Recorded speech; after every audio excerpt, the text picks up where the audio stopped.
Hi guys, Robert McGowan here. I should probably start off by apologising for my croaky sounding voice. I'm actually loaded with a cold right now, so I'll apologise if you can't make out what I'm saying very clearly, but hopefully you can. I've had a pretty bad cold for a week or so, and it's been pretty bad, but I wanted to soldier on and do this video for you guys. So today's video is going to be a summary of a buyer's guide, if you like, for a Boxster or a Cayman of any year. And it's basically going to be a kind of summarised version of what I've got in my Porsche books, where I go into all the details about different types of cars, what to look for, what to avoid, the ownership experience, you know, and history of the cars. They're quite cool books. I've had a lot of good reviews from Porsche people. So check them out in the links below. I think you'll get some value from them. So let's get into the video. So let's just say the stars have aligned and you are looking to buy. Hopefully maybe it's your first Porsche, or your second or your third, and you fancy a Boxster or a Cayman. Quite right. They're amazing cars, as I'm sure you know from my previous videos. So I'm going to talk you through my mindset and what I think about when I'm buying. I've had the pleasure of owning and of buying a few cars over the years, and I've got some experience in it, so I'll give you my kind of mindset and how I approach it and how I think about it, and hopefully you can get something from it and take away something from it. Some of it will be common sense to you guys maybe, some hopefully it will be new to you. So let's get started. I'd always say before you buy a Boxster, a Cayman, or any Porsche for that matter, you've always got to do your proper research up front. Research is really important, guys. These cars at the end of the day, they're quite specialised in some ways. That's not to say they're anything too out of the ordinary. At the end of the day, they're cars, you know, they're just special cars. So you've got to do a bit of homework and a bit of research on the particular model that you're after, and by that I mean I would look at the current kind of market value of the cars based on where you are. I would look at the potential issues with any cars that you're interested in generally. What are the things that go wrong?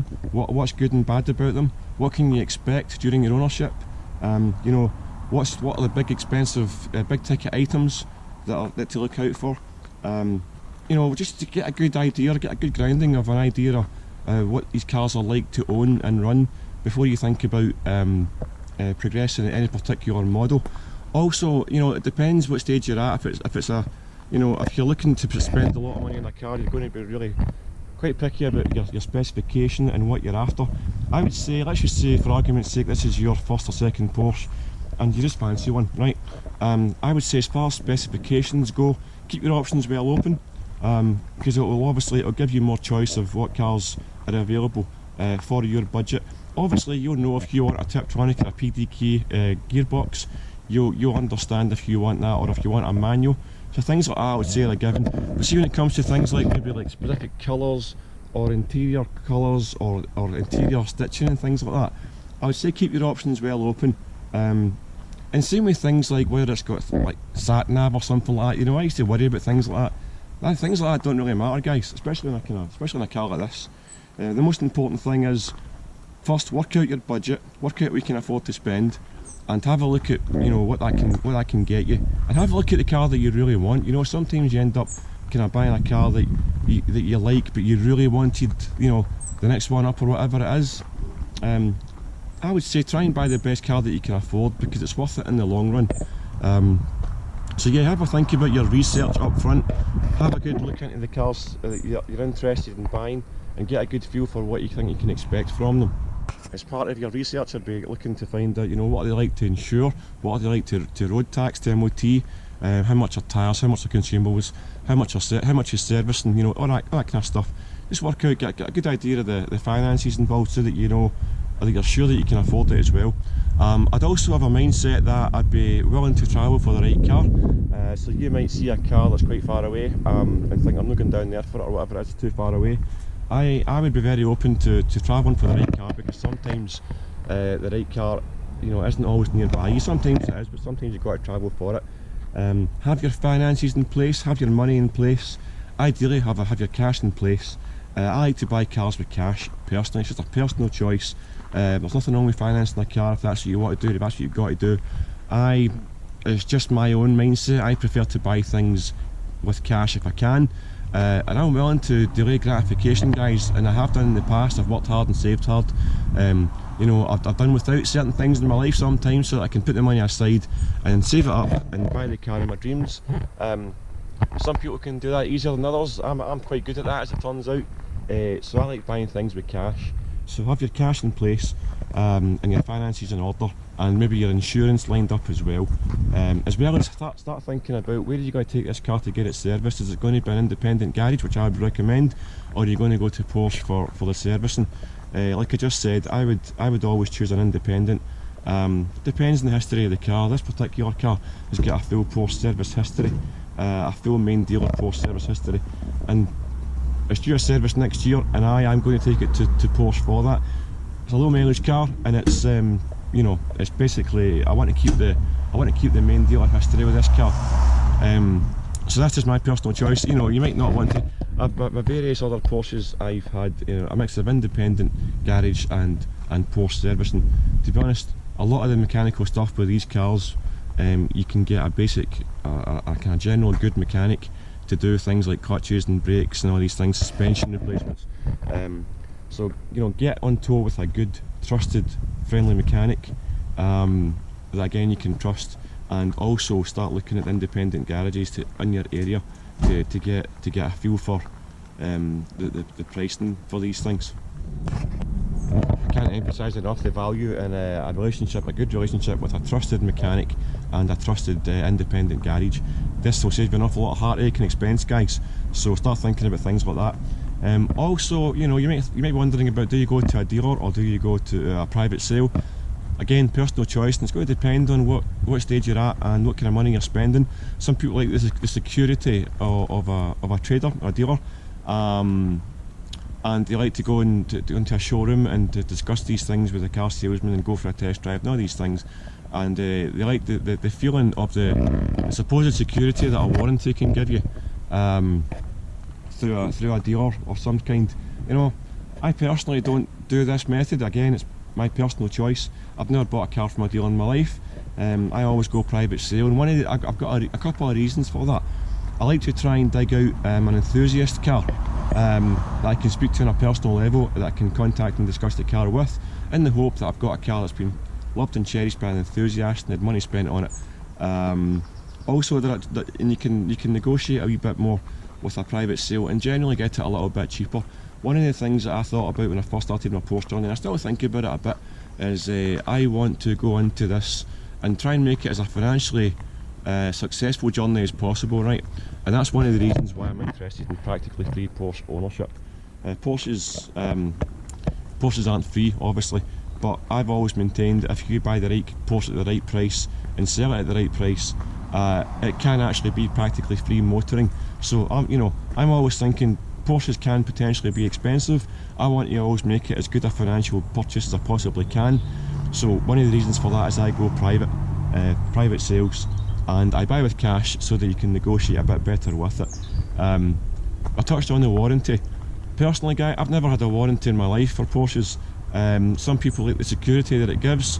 My own personal method is I like to just save up money and put it aside in the event that something goes wrong. It's worked for me quite well so far in my history. But again, if you'd find the peace of mind of a warranty would help you, then that's something for you to think about. So getting back, we're still in the kind of preliminary buying stage process. We're still kind of doing a bit of homework. So I'd be thinking next about, I'd be thinking about joining enthusiast groups or maybe Facebook groups, like my own, the Practically Free Facebook group, and other online enthusiast sites, in the hope that I could reach out to fellow people, fellow enthusiasts, and see if there's any cars for sale. Because sometimes these enthusiast cars crop up, and you really do want, like I said, an enthusiast car. Ideally, you would like an enthusiast car, someone who's loved and cherished the car, looked after it, spent a lot of money on it, and looked after it. That would be the ideal scenario. It's not always possible, but that would be the ideal scenario. The other good thing about these enthusiast sites or groups or online groups or forums is that sometimes these guys are nice enough to meet up with you and to offer you a go in their car. I would say before you decide on any particular type of car, be it Boxster, Cayman, 911, whatever it is, I would suggest that you go and drive it, and drive as many as you possibly can, because quite often people have never driven one before, never driven a Porsche, and they just fancy it, and then they might drive it and it's not what they expected, or more likely it'll be better than they expected, to be honest. But the point I'm making is it's good to get a good feel for these cars, and the best way of doing that is driving them, and the best way of doing that is by getting in touch with people who have got a car and who are willing to take you out for a spin. It'll give you so much information and knowledge, guys, and it'll help you make your mind up. So yeah, try and go for a drive in as many different cars as you possibly can before making your mind up to follow or to pursue any particular model, right? Okay, so let's just say now that you've done all your homework, you've got your money and you've got your finances in order, you know exactly what you're looking for, you've been for a few test drives, you've looked at the market in your area, you know roughly what to expect to pay for the model that you want. So now it's that exciting time where you're going car shopping, and it really is, guys, it's a dead exciting time. It's so much fun, especially if this is your first Porsche, you know. I bought my first Porsche back in 2007. It was an 911 3.2 Targa Sport, and when I was pursuing this car and I was looking at cars and going and seeing them, it was so exciting, man, you know. I think back about it, here was you're buying yourself a Porsche and you're all kind of buzzing about it and you're happy, and it's an exciting time, guys. You've got to try and make it as good a financial purchase as you possibly can, so bear that in mind as well. So now you're looking at cars. Where do you look? Well, again, online is the obvious kind of place. Loads of online places you can search for cars through dealers or private sales. Again, I'll be asking everyone that I knew, if they knew anyone who's got a car like this for sale or whatever it is that you're looking for. So let's just say, for the sake of argument, that you fancy a 2010 Boxster base, like this one behind me here, and one's turned up and you fancy the look of it online, and it's a good advert. Oh, one thing about the adverts, guys, obviously a good advert will have good photos and a good description of any car, and it'll give you as much information as possible about the given car, right? With good quality photos and a good variation of angles and all the rest of it. Quite often though, guys, people maybe for whatever reason maybe aren't very good at taking photos, and you'll maybe bypass an advert that looks crap because the photos are terrible, you know, and you think that's worth skipping over. Don't do that. It's always worth delving into these adverts that don't look very good, because sometimes there's gold hidden in there, and I've found it in the past. Look carefully at bad adverts, because sometimes there's things hiding in there. An advert that you like and you fancy the car, then the first thing I would do is phone the person to get a dialogue going up front, you know, and it shows the person that you're keen and you're not a time waster. People selling cars are often concerned with time wasters and scammers, which there's a lot out there. So you want to kind of get your foot in quite early and show yourself as being the genuine person, the nice person that you are, and start a friendly dialogue, a polite dialogue. And I would have a list of questions prepared for the seller when I phone. And you know, that's the first thing I would do. I would basically phone them and ask them about the car. Anything that's not on the advert, any details I'd want about the car. Things like, you know, what are the big ticket items that's been spent on it? Has the clutch been done? Has the suspension ever been done? Is there any problems whatsoever? Has it ever been crashed? Has it ever been written off? Is there any outstanding HPI? You can do an HPI check as well, by the way. Are there any problems with the car? How long they've had the car? You know, why they're selling it, things like that. Just get a general feel for the car and for the seller. I find out if they're knowledgeable or not, if they're helpful or not, if they're communicative. Do that once on the initial phone call. Hopefully by now it's answered a lot of your questions, and you will now be thinking about whether or not you want to pursue it further and have the car inspect the car, either yourself or with a third party, or take it to somewhere to have it inspected.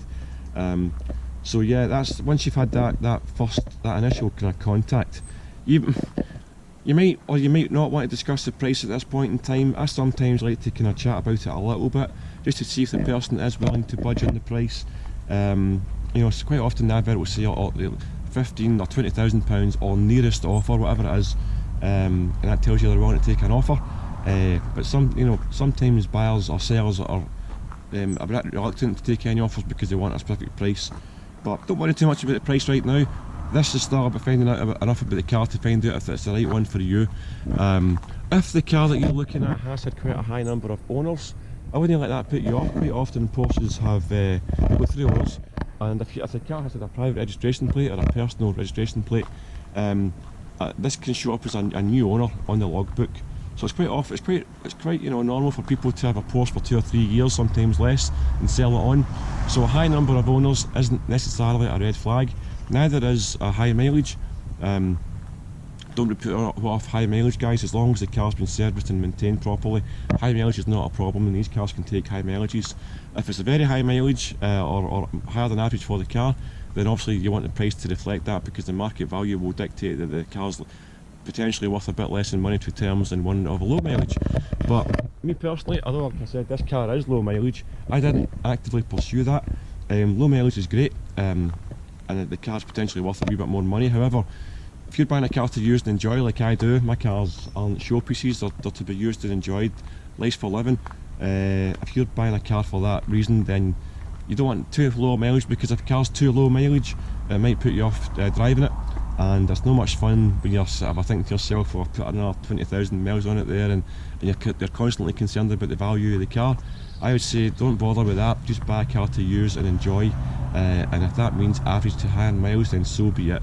As long as it's maintained and as long as it's got a proper service and maintenance history, high mileage is not a problem, guys.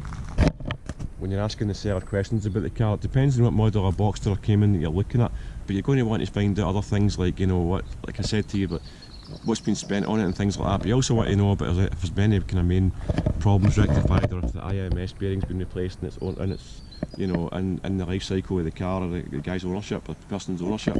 I go into these specifics a lot more detail in my books, guys. You know, so right now we're giving you a summary just now of kind of what to look for and how to go about this. But if you want some real specifics and real details, then by all means I would recommend checking out my Porsche books. Like I said, you'll probably, and in my opinion, they're probably the best resource there is for Porsches and Boxster ownership.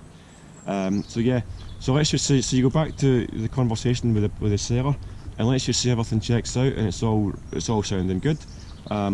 Next thing, you will want to arrange an inspection of the car. So, you know, hopefully they're not too far away, but if they are, you might want to travel. In the past, I used to bring money with me at these inspections, because I thought to myself, if I'm happy with the car, I might just buy it there and then. And I've done that in the past. I don't know if I would do it now. It depends on your attitude to risk. But you might want to take a banker's draft with you when you inspect the car, on the provision that you might like this. And if you do like it, I would suggest that you probably think about snapping it up pretty quick, or at least leaving a deposit for the seller to let them know that you're serious. Because quite often good cars don't last, they don't hang around, so you've got to be prepared to move quite quick. Okay, so we're going to assume now that you have done all of this and you've had all the chat and everything checks out, and you are going to inspect this car for the first time. I am personally happy with inspecting my own Porsches, and I've done that. I inspected this one myself in my previous 911 myself. My previous two Porsches, the first time I took a trusted mechanic with me, a general mechanic, and he went over it just to hopefully spot anything that I might miss. The second Porsche that I bought, I actually had it inspected at a local independent garage, just because it happened to be there and they were a very respected garage. But if it's you and it's your first time, if you're happy that you know what to look for, then by all means go yourself and inspect the car. If you are uncomfortable with, or you're not entirely certain about what to look for, then I would suggest that you take a trusted mechanic with you, or have it inspected at a local independent garage or a Porsche garage. These things can be quite expensive, they can go into hundreds of pounds, but it can be money well spent, you know, if they flag anything up. If they're in the UK, to be honest guys, you know, pretty much most of the time I could recommend having a pre-MOT carried out at any garage, or even having somewhere like the AA or the RAC come out and do a vehicle inspection. It's not expensive, and these things will flag up just about most things that a professional report will potentially flag up. You know, things like suspension, clutch, tyres, any obvious problems, any problems with the history. A basic inspection will throw all this up, guys. You don't need to spend £500 plus on an inspection from a specialist unless you really want to. But let's kind of think about, you go and inspect the car and you've got someone with you who knows a bit about them as well. So you turn up at the address. Ideally you want to see the car in the daytime so you can see it in the daylight to get a good look around. So let's just talk about that. Up at the nice friendly seller's door and you can see the lovely sparkly Porsche parked outside, and you think, oh my god, I think I'll have that. It's dead easy to be seduced by a shiny Porsche, guys. My recommendation would be, the first thing that you do is that you don't look at the shiny Porsche. As tempting as it is, you actually look at the paperwork, right? So you get the paperwork out. It's a bit boring sounding, but you do get the paperwork out and you go through it and you check it tells you what you've been told, and you check the service dates, you check any maintenance that's been done, you check the receipts and invoices to make sure that the history is what you believe it to be. And once the paperwork is in place and you've done your HPI checks and things like that, you can then go on to looking at the lovely new, the lovely shiny Porsche that could be your chariot. So, you know, you walk up, put the camera on here, let's just say you walk up and you think, oh my god, that is alright. What do you start looking at first? Well, I just like to spend some time just standing looking, you know, maybe walk around. I'm in no rush, and I make that kind of clear for the start that I'm not, hopefully the seller's got some time to spend, and I'll just spend some time looking around. One of the first things I'll look at with Boxsters and Caymans, and 911s, the water cooled ones at least, is I will look at the front grills. I would look under here to see if they're clear, like you can see mine's is. There's a lot of crud and leaves get collected in there, and they can sit if it's not been cleared out properly. That can rot the radiators and the condensers. There's big radiators behind here on the outside, and they're quite expensive to replace, and it's quite a bad place for rot because of the leaves and the crap that kind of gets accumulates in there. It's quite hard to reach. You can get a vacuum cleaner in there, but the only way of really taking it out properly is by taking the bumper off, and you can take out these wee grills and get into it right enough. You want to make sure they're in good condition and they're clear. That's a kind of obvious one straight away, right? Because they're expensive to replace. While I'm here, I'll check things like panel gaps or the evening straight.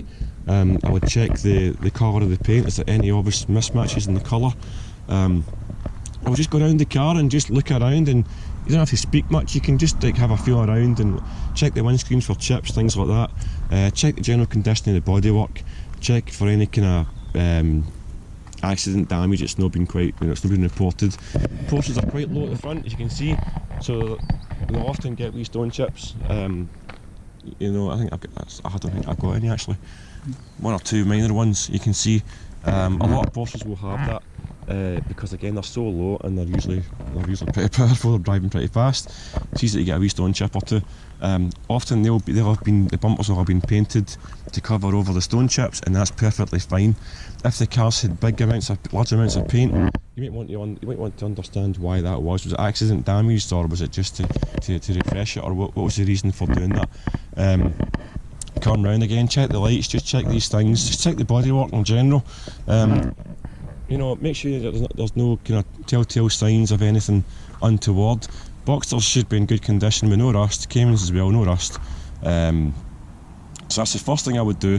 Just check the body, have a look around, and check the panel gaps and make sure they're all good.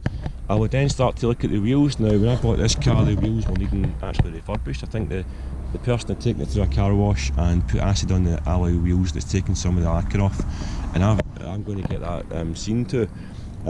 So have a look at the condition of the alloys, have a look at the condition of the tyres while you're there. Feel the tread of the tyres. Is it got enough tread left in it?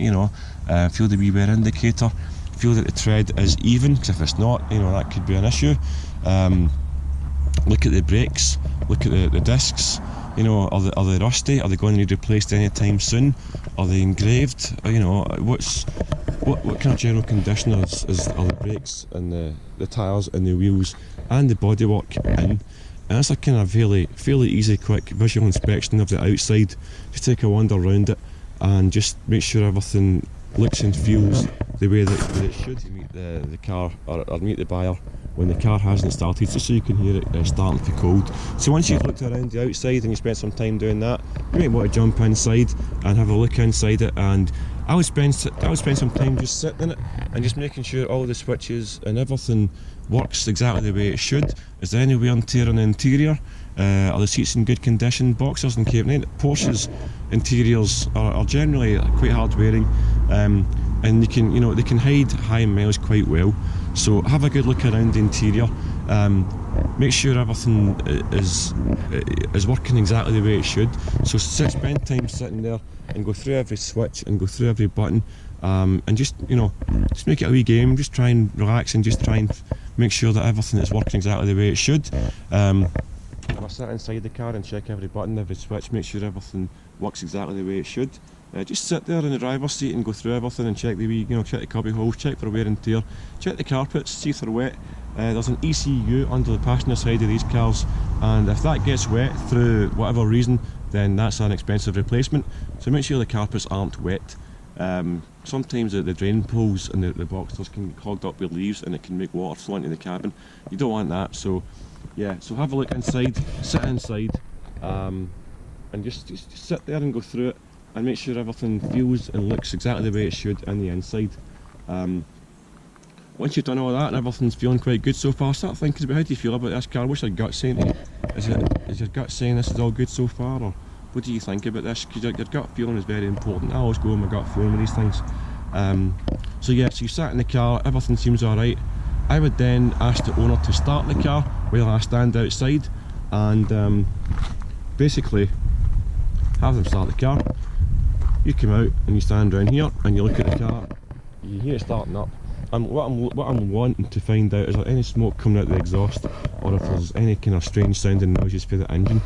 The flat 6 Boxster engine, because it's got horizontal cylinders, sometimes oil can pull a little bit when you turn the car off, and so when you start the car up, that oil burns off and it comes off as smoke coming out the exhaust. Quite often they do this, guys, and a little bit of smoke for a minute or so is fairly normal. The other thing these engines do is they sweat a wee bit, and you get condensation coming out the exhaust as well. But again, it's fairly minimal, and as long as it clears up fairly quick, it's not a problem. If there's smoke bellowing out the exhaust and filling the street full of white smoke, it could be a couple of different issues that I cover in more detail in the books, or it could be engine trouble as well. But typically they'll start the car and you'll get a wee puff of smoke and it'll clear up, and then I would just let it idle and I would just listen to it, and I would just stand here and hopefully there's no kind of strange ticking noises or any kind of weird noises coming that could indicate maybe a bearing away of some kind or a water pump or whatever. So yeah, make sure it sounds okay, and if it does sound okay, then it's time to go for a test drive. Before I did the test drive, I would probably want to check the roof operation a few times, because one of the big thing about the Boxster is that it's a soft top, so you want to make sure the soft top works the way it should, and that it's all functioning properly. So I would put the roof up and down a few times just to get a feel for how it looks and sounds. If there's any kind of clunking or weird sounding noises, if it's not closing properly, that'd be a good opportunity for you to find that out at a time. Quite often a roof that's not seated properly when it goes up can be fixed fairly easily with the cables, and any clunking noises or any kind of issues are usually kind of fairly easy to fix. So I wouldn't be too concerned if you find something with the roof, although most times, 9 times out of 10, the roof will be fine. The roof should be working perfectly fine. So once you're happy that the roof is working fine, then ask the seller to take you on a wee drive. Drive's really important, guys, so you want to ask the seller to take you on a mix of roads and take you for a decent drive, and while you sit in the passenger seat and you listen for any kind of strange noises or any kind of problems, or any kind of, you look out for smoke. So I might ask a driver to brake quite hard at one point to check how the car handles when it brakes. I might ask them to accelerate quite hard at various points, or to take you through a mix of roads, maybe some twisties and some straights, for you to kind of feel how it drives, And if all that goes well, and I'm assuming if you've got insurance to do so, and the owners allows you to drive the car, I would absolutely take a test drive in it as well, and I would do the same drive as the owner just did and get a feel for it, and make sure that the steering feels fine, and make sure the gears and the clutch and the brake and the accelerator, everything feels the way it should, and there's no strange noises and there's no kind of weirdness. A well presented Porsche in good condition should leave you in no doubt that you want this car and it's the one to have. So again, start reflecting back to your gut feeling. How's it all feeling so far? Is it feeling good? Most times it will be, and you start to build the pictures that you're going to go for this car. So again, I'm kind of racing through this, guys. But so let's just say you did the test drive and you're very happy. You're beaming, and you're pretty thrilled with the car, and you're pretty smitten with it probably, and you want it. So that's it. You might say to the person, okay, I want this car, and you may have the funds on you, like I said before, or you may decide to leave a deposit. If these people stay in the other side of the country, it's probably better just to buy the car there and then if you can.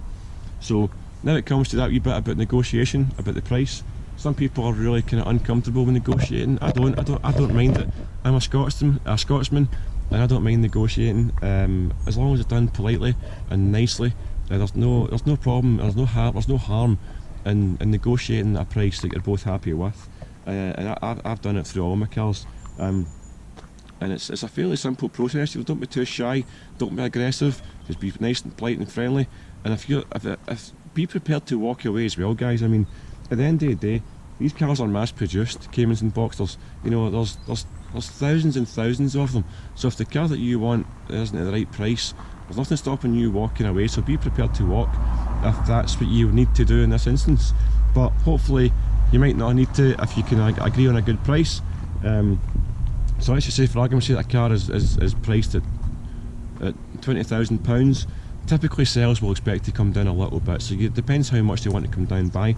You might want to start off by offering them a cash sale of 17,000 for argument's sake, and they might scoff at that and say, oh no, we can't do that, that's you know, we'll have the car and it's worth a lot more than that. And you'll say, you know, in between you go to and fro a little bit, and hopefully you can come to some kind of agreement where you get some sort of discount, and the seller's happy at the same time. Because at the end of the day, you want a happy transaction that you're both comfortable and happy with. So obviously, once you've done that, you change the logbook details. You can do it there and then. You could do a bank transfer there and then, which I did with this car. You can just, you know, and that's how I bought this car. I turned up and basically decided to buy it there and then, and did a bank transfer through my phone. And we basically waited until the funds cleared on the other side of the person's bank account, and we filled in the logbook, and I drove the car home. It's really kind of it, guys. You know, there's not much more to it than that. At the end of the day, although these cars are special, they're just cars, you know, like any else. So try not to get too overexcited, no too worked up about, oh, it's a Porsche or whatever, and get kind of nervous. At the end of the day, it's a special car, but it's just a car. And if you buy the right car at the right price, it can be a great experience for you guys. So you know, it's like such an exciting time. I'm happy. I'm excited for you if you're buying your first Porsche, or if you're buying a Boxster. I think you'll have an excellent experience, and I really do wish you the very, very best. So I hope you've enjoyed this video and it's given you a wee idea of how I think about the approaching buying Boxsters and Caymans and 911s or whatever else. A lot of what I spoke about, actually, you could attribute to most Porsches. So again, I hope you've enjoyed the video. I hope you got some value from it. If you have, I really would appreciate if you give me a wee thumbs up and a like and subscribe to the channel. It really does help the YouTube algorithm, and it helps me create more content. So thanks a lot for that, guys. I appreciate you're doing that, and I appreciate your time and for watching this. So until the next time, guys, cheerio.